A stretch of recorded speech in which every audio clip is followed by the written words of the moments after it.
Você abriu este vídeo agora. Mas tem outra aba aberta. Não no seu navegador, na sua cabeça. Uma mensagem que você não respondeu. Uma conversa que ficou no meio. Uma tarefa que você largou ontem e prometeu terminar depois. E mesmo agora, enquanto você tenta prestar atenção aqui, uma parte da sua mente continua puxando aquilo. Cutucando, sussurrando baixinho. Termina isso. Isso não é falta de foco. Não é preguiça.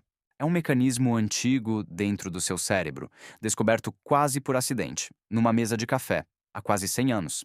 E quando você entender como ele funciona, vai perceber uma coisa incômoda. Metade do seu cansaço mental no fim do dia não vem do que você fez, vem do que você não terminou.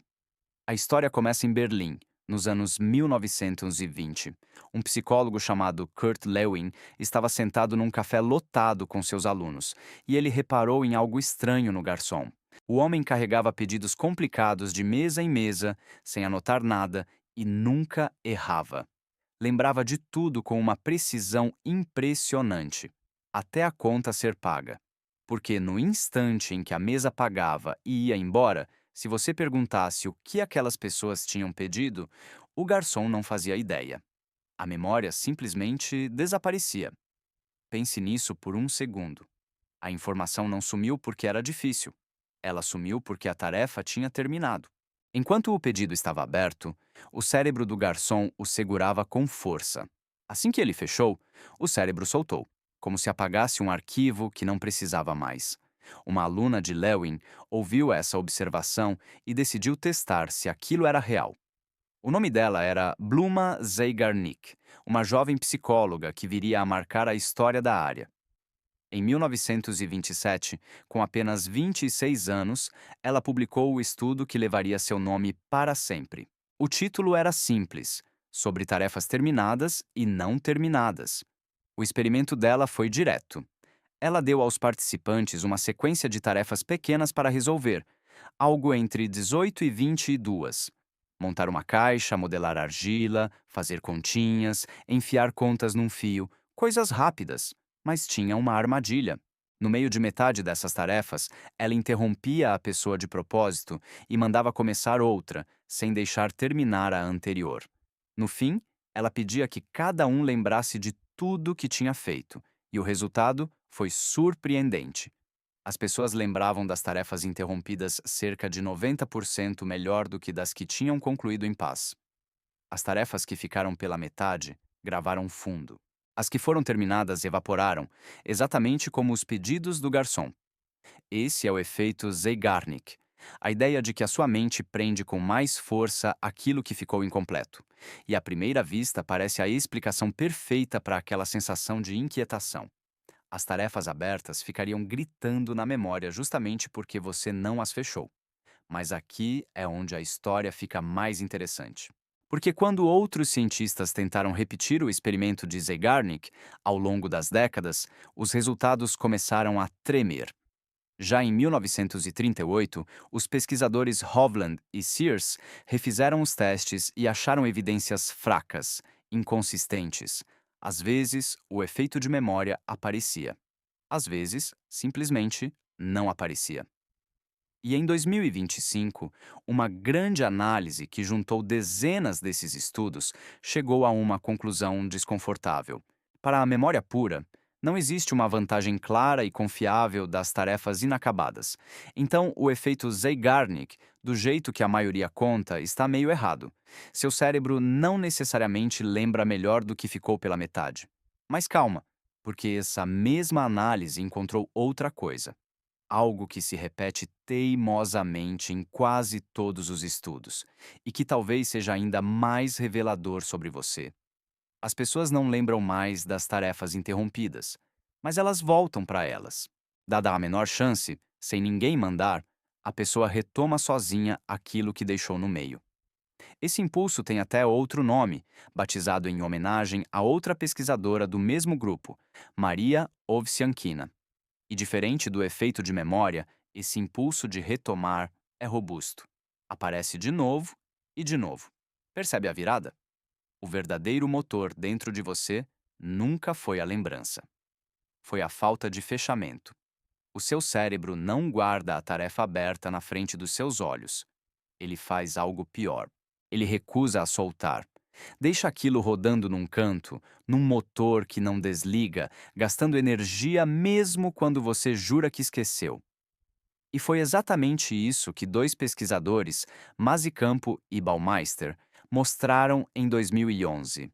Eles deram às pessoas uma meta importante para cumprir e depois as impediram de cumprir.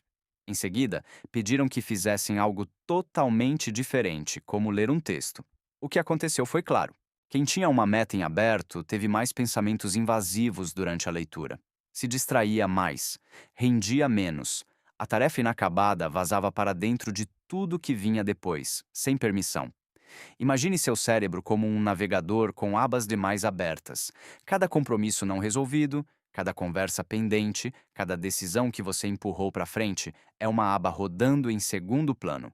Nenhuma delas está na sua frente, mas todas estão consumindo memória.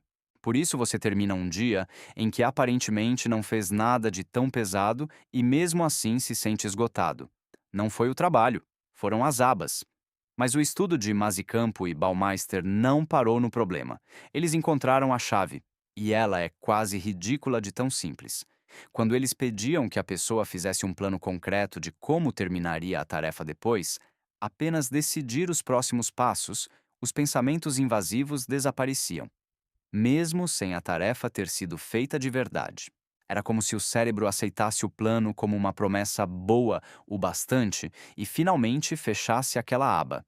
Pense no que isso significa. A inquietação não vem de não ter terminado, vem de não ter decidido como terminar. O cérebro não exige a conclusão, ele exige um caminho. Dê a ele um próximo passo claro e ele te devolve o silêncio.